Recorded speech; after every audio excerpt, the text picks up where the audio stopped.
Shalom, damai sejahtera bagi umat Tuhan di mana saja Anda berada. Di malam hari ini mari kita renungkan lagi firman Tuhan. Kita berdoa. Bapa yang di surga, kami memohon kuasa Roh Kudus menuntun kami di saat kami membaca dan merenungkan firman-Mu, sehingga kami boleh memahami akan firman. Dalam nama Yesus Kristus kami sudah berdoa. Amin. Judul renungan malam ini, sudah selesai. Ayat renungan diambil dari kitab Yohanes pasal 19 ayat 30. Sesudah Yesus meminum anggur asam itu, berkatalah ia, sudah selesai. Lalu ia menundukkan kepalanya dan menyerahkan nyawanya. Iblis dengan penggodaannya yang ganas memedihkan hati Yesus. Juru selamat tidak dapat melihat melalui pintu kubur. Harapan tidak menunjukkan kepadanya tentang keluarnya dari kubur sebagai seorang pemenang atau mengatakan kepadanya tentang penerimaan Bapa akan pengorbanan itu. Ia khawatir jangan-jangan dosa sangat mengerikan pada pemandangan Allah, sehingga perpisahan mereka akan kekal. Kristus merasakan kesengsaraan yang akan dirasakan oleh orang berdosa bila kemurahan tidak lagi memohon untuk umat manusia yang bersalah. Perasaan akan dosa yang membawa murka Bapa ke atasnya sebagai pengganti manusia. Itulah yang menjadikan cawan yang diminumnya sangat pahit dan menghancurkan hati anak Allah. Allah dan malaikat-malaikatnya yang suci berada di sisi salib itu. Bapa bersama-sama dengan anaknya. Meskipun demikian, hadiratnya tidak dinyatakan.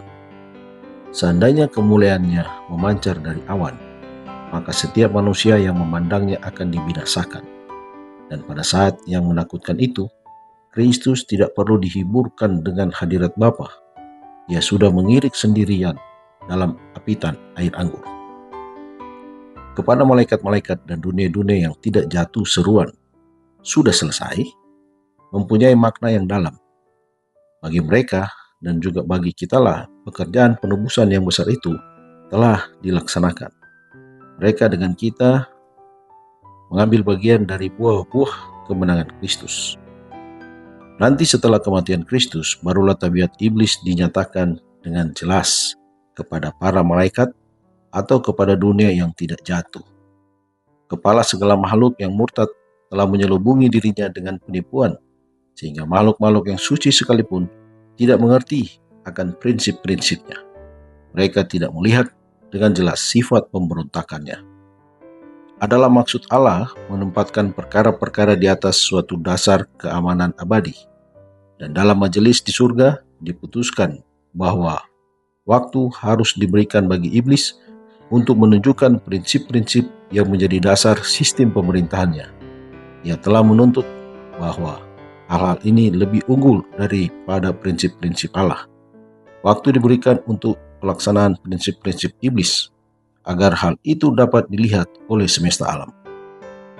Pada waktu itulah malaikat-malaikat bergembira ketika mereka memandang salib juru selamat.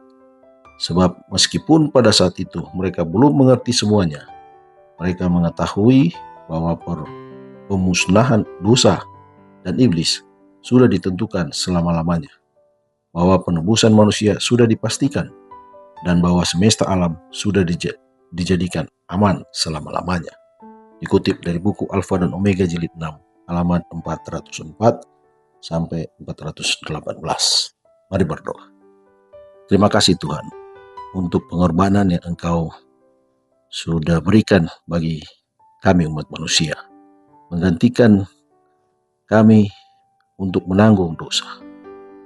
Engkau begitu baik bagi kehidupan kami, dan layakkanlah kami Tuhan dengan kelemahan kami untuk tetap menjadi anak-anak Tuhan.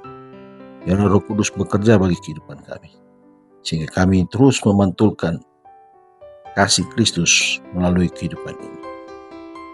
Di surga, ketika kami mau istirahat, memohon kuasa Roh Tuhan untuk menjaga kami, sehingga kami boleh menikmati besok pagi dengan tubuh yang baru. Terima kasih Tuhan, dalam nama Yesus Kristus kami sudah berdoa. Amin. Selamat malam, selamat beristirahat. Tuhan Yesus memberkati.